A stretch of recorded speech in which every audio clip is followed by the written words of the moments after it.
Muy buenos días, soy médico residente Luis Oppenheimer Doña Sandía, residente del Hospital San Bartolomé de Ginecobstetricia. El día de hoy vamos a hablar sobre la incompetencia cervical.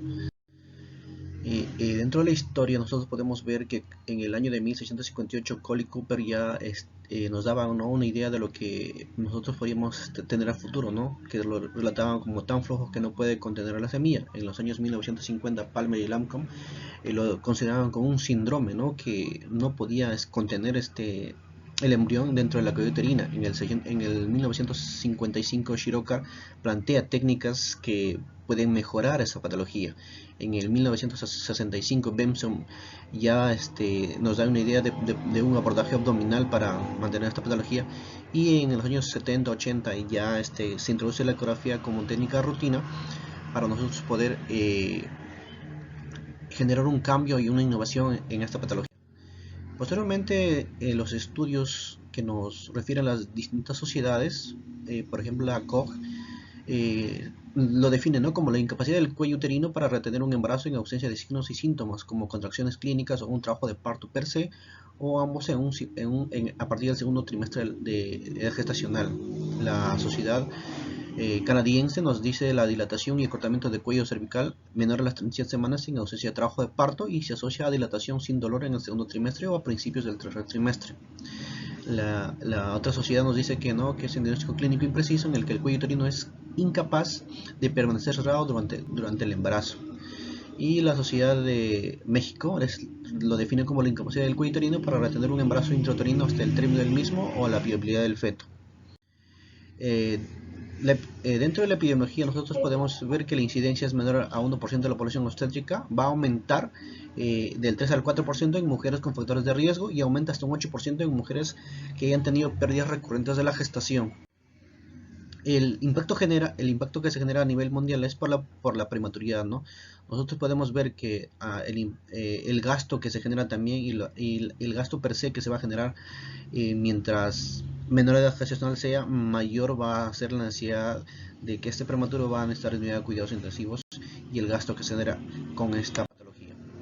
Dentro de los factores de riesgo tenemos maternos y el embarazo actual, ¿no? Dentro de los antecedentes maternos tenemos pérdidas en el segundo trimestre, una longitud cervical menor a 25 milímetros hasta las 27 semanas de edad gestacional, traumas cervicales como abortos a repetición, dilatación cervical, lesiones cervicales, laceraciones, traqueotomías, que pueden predisponer como factor de riesgo exposición a etilvestrol, también, ¿no? Anomalías congénitas, enfermedades de tejido conectivo como el síndrome de Ehlers-Danlos, o algunas enfermedades de síndrome de ovario poliquístico también que están inmersos en esta patología. Dentro del más actual, que podemos tener una tunelización cervical por alguna patología per se en el cérvix, un acortamiento cervical o un cervix corto, una dilatación cervical por alguna entidad, y longitud cervical menor a 25 antes de las 27 semanas de gestación. Se hizo un estudio, ¿no?, para ver cómo influía la raza y la etnia en cuanto a la incompetencia cervical.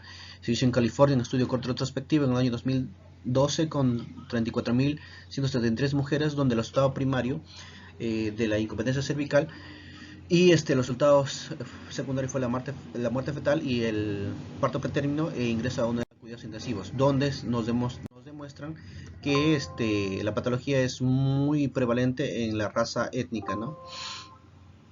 Bueno, dentro de la etiología y las causas pueden ser adquiridas, genéticas, factores inflamatorios, causas congénitas, exposiciones, conmoción del cervix como las colagenopatías y otros como los factores hormonales. Dentro de las causas adquiridas podemos ver una cirugía uterina que requiere una dilatación cervical, alteraciones genéticas como alteración en el gen 13 de la secuencia de interleucina 10, y los factores inflamatorios como la interleucina B1b, la 6, la 10 y la 12, que también están influenciados en esta entidad. Causas congénitas como malformaciones mullerianas, útero bicorn, entre otras patologías, ¿no? Y la composición del cervix, ¿no? El nivel de colágeno que pueden tener estos para poder generar un cambio. Y otros como la reacción que pueden intervenir en esta patología. La incompetencia cervical como tal, como vemos, la función del cervix va a ser retener el feto del producto dentro del útero, como una fuerza mecánica, y ahí impide que otros microorganismos pueden proliferar dentro de este útero, ¿no? Dentro de ellos tenemos al tejido conectivo fibroso, la matriz extracelular de colágeno tipo 1, tipo 2, la elastina y los proteoglicanos, que se encargan de mantener esta matriz celular, ¿no? Y la porción celular del músculo liso y los vasos sanguíneos. La hidroxiprolina, en pacientes hay una disminución de hidroxiprolina, se ha demostrado que se encuentra en pacientes con incompetencia isquémica cervical. Vemos, más antes se planteaba, ¿no?, que una red de fibra de colágenos que se mantenían rectas, pero no, ahora la red de colágenos en los nuevos estudios se ve que es heterogénea, multicelular, que va a mantener esta entidad.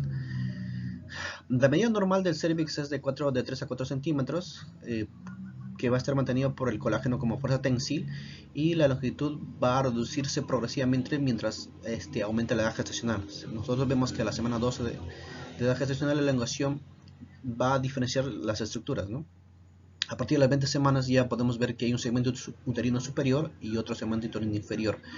Y el acortamiento progresivo es a partir de las cuarta semana antes del inicio de trabajo de parto, ¿no? El acortamiento fisiológico del embarazo está implicado por 688 genes, ¿no? Y la maduración cervical per se. Nosotros podemos ver que dentro de esta entidad, para que intervenga el acortamiento cervical, hay una alteración en la relación del equilibrio entre las metaloproteinasas y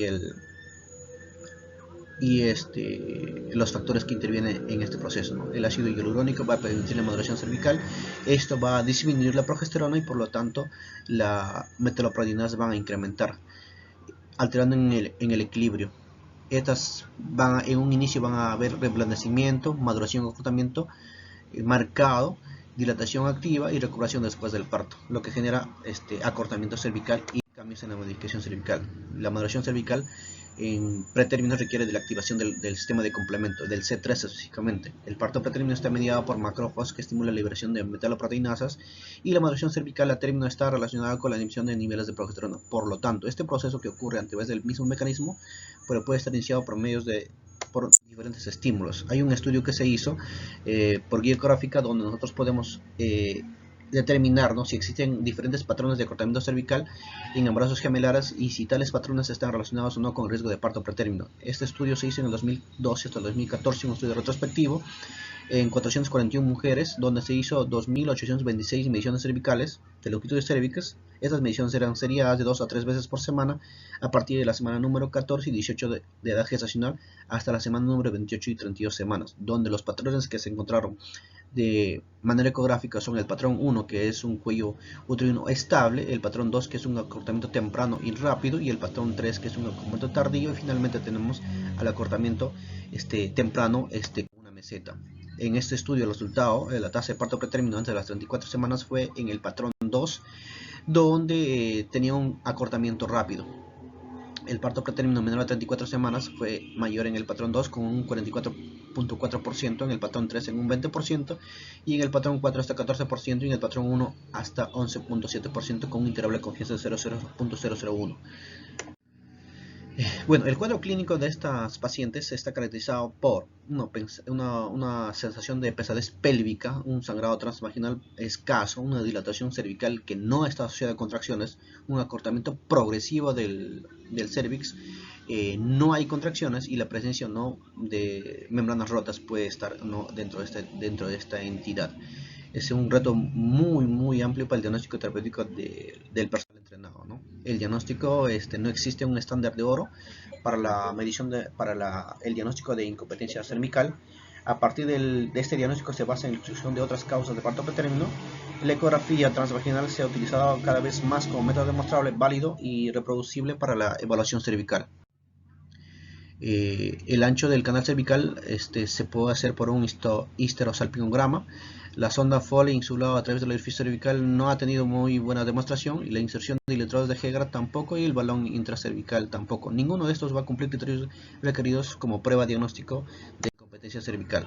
Pero sí, ¿no?, la longitud de cervical que se hace por la ultrasonografía menor a 25 milímetros, dependiendo de la gestacional, nos puede dar grandes beneficios, ¿no? A partir de la semana número 16 y 24, si tenemos una longitud de cervix mayor a 30, que el valor productivo de parto pretérmino antes de las 37 semanas van a estar incrementados, ¿no?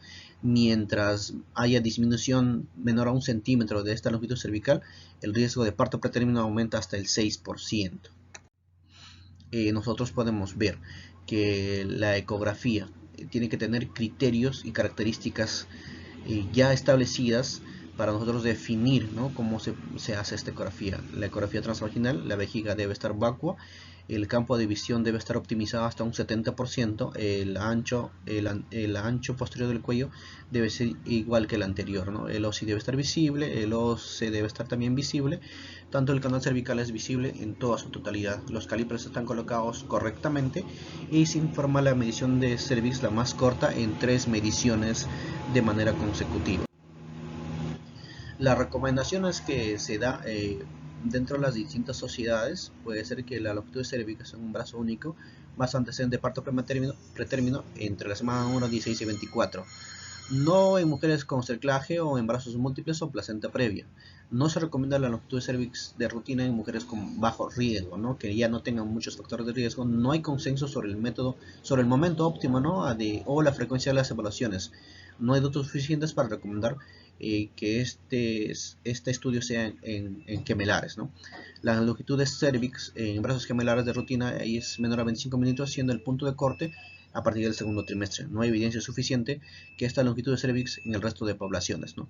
La longitud de cervix en brazo único con antecedentes de parto pretérmino entre la semana número 16 y 24 es una recomendación A, y la longitud de cervix sin parto pretérmino se puede considerar como una estrategia de criba